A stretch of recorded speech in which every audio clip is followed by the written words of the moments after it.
بسم اللہ الرحمن الرحیم۔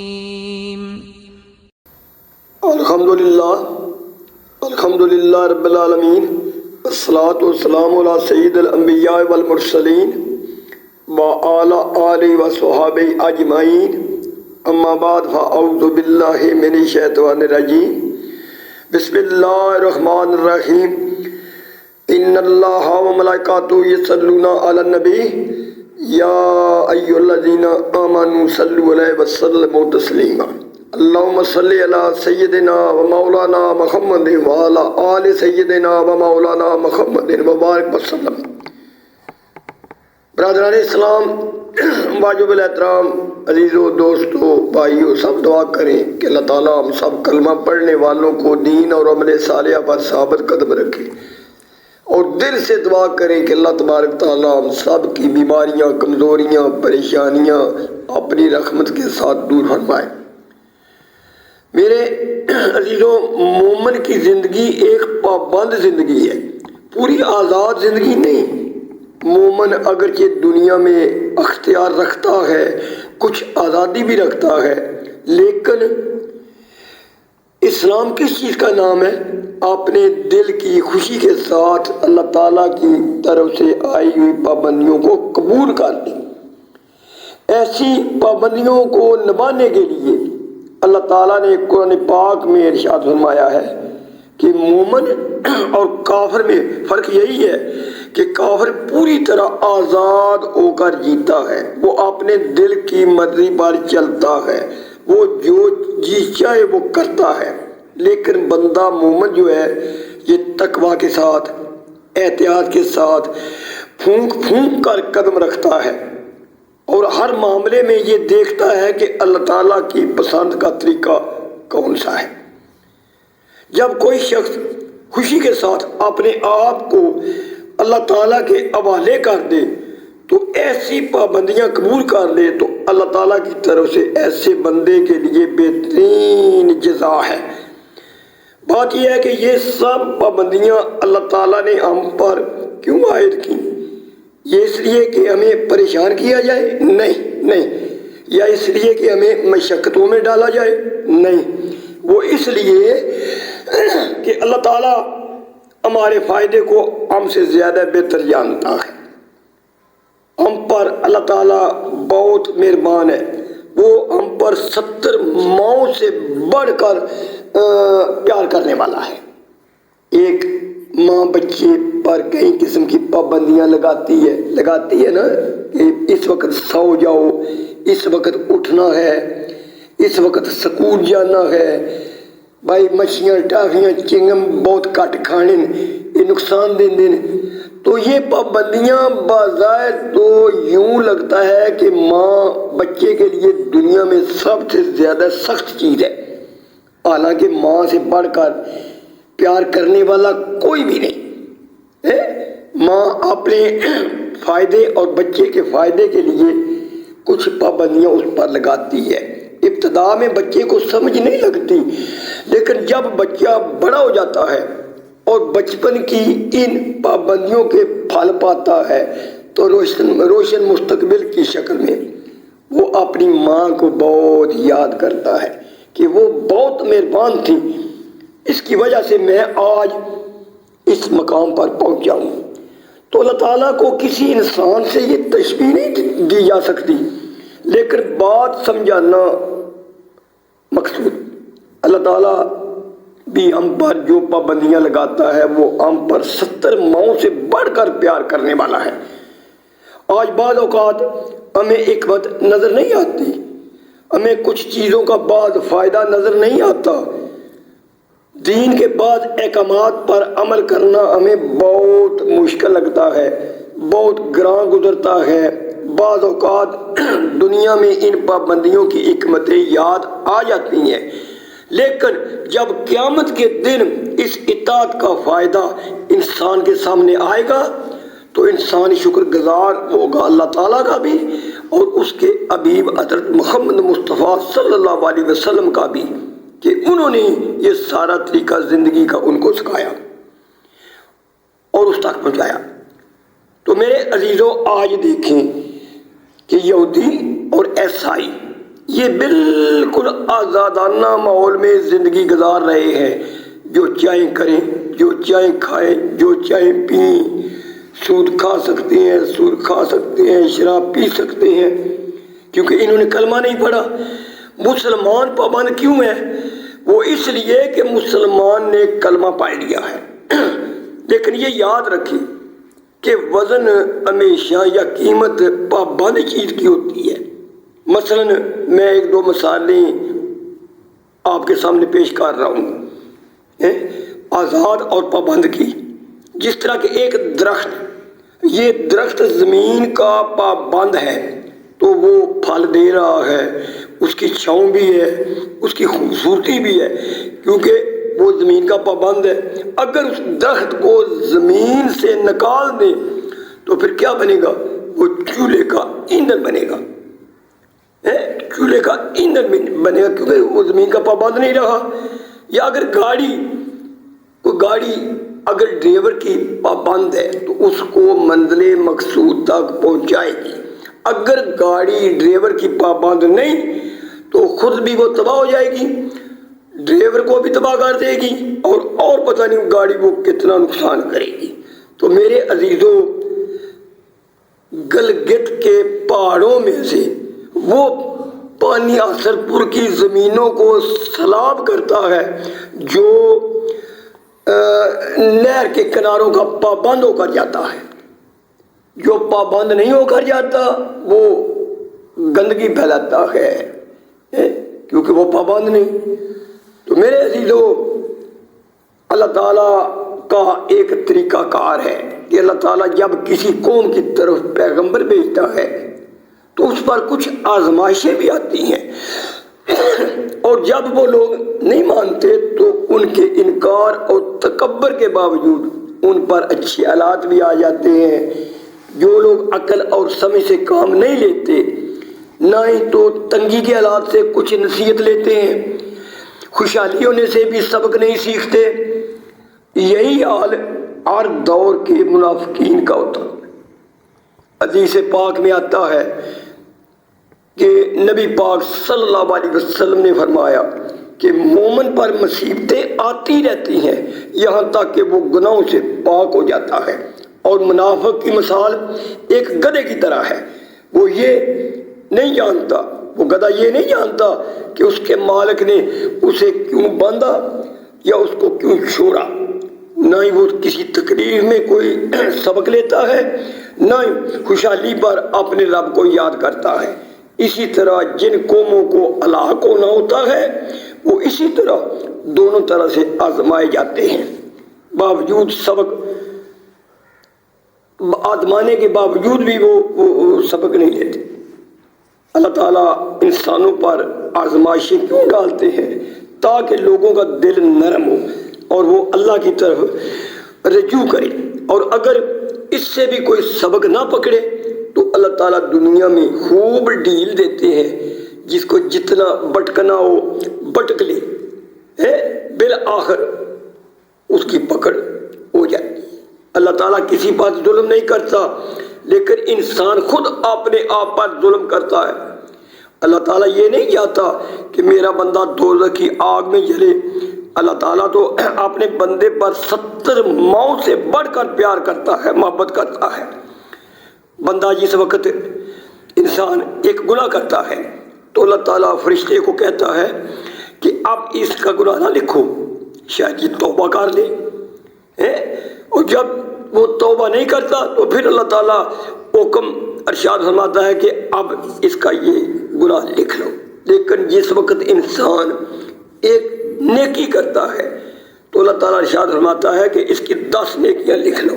اللہ تعالیٰ تو ارشاد فرماتا ہے نا کہ اے بندو، بے شک تم لوگوں نے اپنی جانوں پر ظلم کیے، لیکن میری رحمت سے بالکل انشاءاللہ میری رحمت کا دروازہ کھلا ہے، اس سے مایوس نہ ہونا، میری رحمت سے مایوس نہ ہونا۔ میری رحمت کا دائرہ بہت وسیع ہے، میرے خزانے میں کوئی کمی نہیں، سچے دل سے توبہ کر لو تو میں تمہارے گناہ معاف کر دوں گا۔ تو میرے عزیزوں، بات یہ ہے کہ پرسرات کا جو ہے یہ بہت مشکل وقت ہوگا، یا جس وقت انسان روز محشر کے دن قبر سے اٹھے گا اس وقت بالکل تناؤ ہوگا۔ خاص کر جو پلسرات کا جو ذکر آیا ہے وہ اس طرح ہے۔ پلسرات کا مطلب یہ ہے کہ پل، سرات رستہ، پل کا رستہ، جو یہ جو ذکر پلسرات کا آیا ہے کہ جہنم کے اوپر، دوزخ کے اوپر ایک پل ہے، یہاں پر سے ہر ایک نے گزرنا ہوگا، کوئی مومن ہو یا کافر، کوئی نیک ہو یا بد، جنت میں جانے والا ہو یا دوزخ میں جانے والا ہو، سب نے اس پل پر گزرنا ہے۔ مومن تو اپنے عملوں کی بنا پر جلد یا بعدیر گزر جائیں گے، کچھ تو پلک جھپک سے ایک دم، کچھ بجلی کی طرح، کچھ ہوا کی طرح تیزی سے فوراً پار ہو جائیں گے، کچھ پرندوں کی طرح، کچھ عمدہ گھوڑوں کی طرح، یعنی کہ تیز دوڑنے والے گھوڑوں کی طرح، کچھ دیگر سواریوں کی طرح جس طرح ان کی سواری ہے، یا کسی اور قسم کی سواریاں۔ کچھ لوگ تو بالکل امن سے گزر جائیں گے، ان کو کوئی کسی قسم کی تکلیف نہ ہوگی، کچھ زخمی ہو کر گزریں گے، کیونکہ بخاری شریف کی حدیث میں آتا ہے کہ اس پل کے اوپر ایک آنکڑے سے لگے ہوں گے جس طرح خاردار کانٹے ہوتے ہیں، اور غلط کار لوگ اس میں زخمی ہوں گے بالکل، اور کچھ لوگ جہنم میں گر پڑیں گے، یعنی دوزخ میں گر جائیں گے، اور وہ جنہیں بعد میں شفاعت کے ذریعے وہاں سے نکال لیا جائے گا، اپنے اعمال کا وہ وہاں خمیازہ بھگتیں گے اور بعد میں ان کو باہر نکال لیا جائے گا۔ لیکن کافر لوگ جو ہیں اس پل کو بالکل عبور کرنے میں کامیاب نہیں ہوں گے، اور وہ اسی جہنم میں گر پڑیں گے۔ حدیث میں آتا ہے، جامعہ ترمذی کی روایت ہے کہ بعض لوگ بجلی کی طرح گزر جائیں گے، بعض ہوا کی طرح، بعض تیز رفتار گھوڑوں کی طرح، بعض تیز رفتار اونٹوں کی طرح، بعض تیز رفتار دوڑنے والے انسانوں کی طرح، بعض پیدل انسانوں کی طرح۔ پھر فرمایا کہ جب اس پار سے آخری مومن گزرے گا نا، بالکل آخری، تو وہ جس میں سے ایک وہ آخری مومن گزر چکے گا تو دوزخ کا منہ جو کہ ایک تندور کی طرح ہوگا، جس میں سے گنہگار مومن شفاعت کے ذریعے نکال لیے جائیں گے، اور جو پکے کافر ہوں گے ان کو اس دوزخ میں ہمیشہ کے لیے بند کر دیا جائے گا کہ اب یہیں پر عذاب کے مزے چکھو۔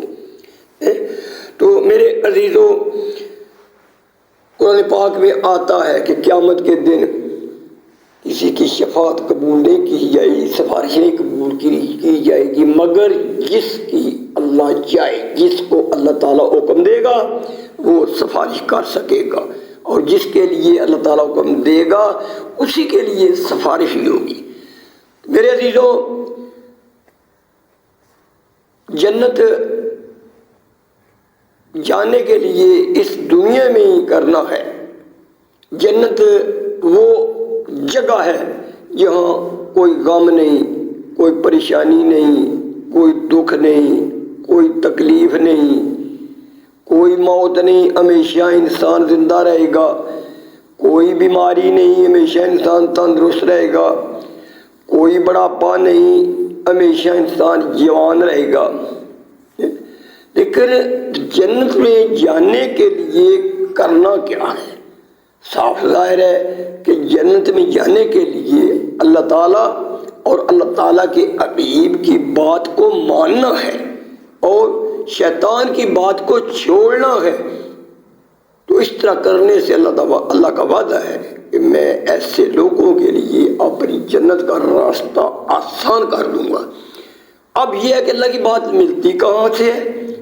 اللہ کی بات روشن کتاب قرآن پاک سے ملتی ہے۔ تو اللہ تعالیٰ ان لوگوں کے متعلق ارشاد فرماتے ہیں کہ جنہوں نے اللہ کی بات کو نہ ماننا، اللہ کی بات کو نہ ماننا یہ بہت بڑا کفر ہے، اس سے اور بڑھ کر کوئی کفر نہیں ہو سکتا۔ تو اللہ تعالیٰ ارشاد فرماتے ہیں نا قرآن پاک میں، والذین کفروا، جنہوں نے کفر کیا، کس بات کا کفر کی؟ ہدایت کی پیروی نہ کی، وَكَذَّبُوا بِآيَاتِنَا، ہماری آیات کو جھٹلایا، ہماری آیات کو نہ مانا، اولئک اصحاب النار، یہی لوگ آگ کے ساتھی ہیں، یہی لوگ دوزخ میں جانے والے ہیں، ہم فیہا خالدون، جو کہ ہمیشہ ہمیشہ اس دوزخ میں رہیں گے۔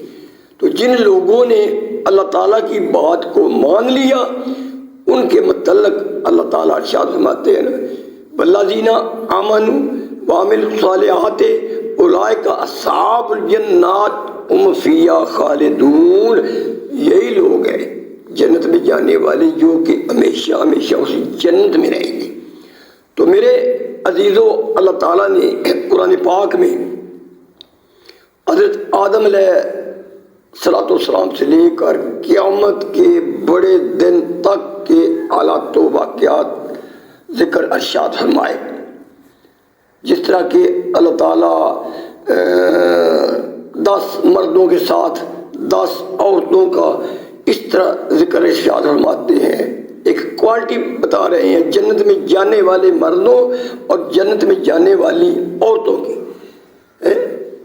وہ ارشاد فرماتے ہیں اللہ تعالیٰ، ان المسلمین والمسلمات والمؤمنین والمؤمنات والقانتین والقانتات والصادقین والصادقات والصابرین والصابرات والخاشعین والخاشعات والمتصدقین والمتصدقات والصائمین والصائمات والحافظین فروجهم والحافظات والذاکرین اللہ کثیرا والذاکرات اعد اللہ لهم مغفرۃ واجرا عظیما۔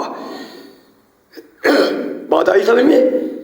ان المسلمین والمسلمات، مسلمان مرد اور مسلمان عورتیں، یہ شرط ہے جنت میں جانے کے لیے، مسلمان ہونا، عورت ہے چاہے مرد ہے۔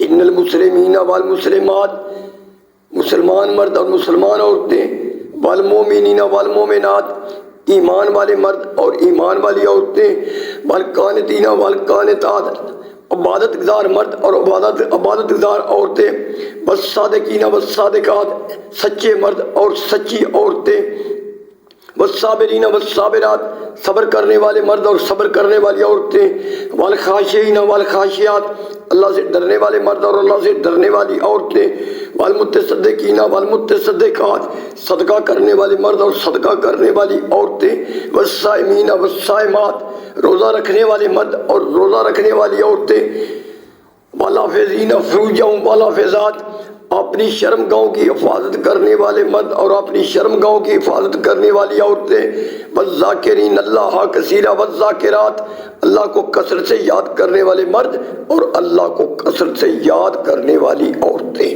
اعد اللہ لهم مغفرۃ واجرا عظیما، کہ اللہ تعالیٰ نے ان مرد اور عورتوں کے لیے مغفرت اور بخشش، اجر عظیم تیار کر رکھا ہے۔ جس طرح کہ میں آپ کے سامنے ایک مثال پیش کرتا ہوں آپ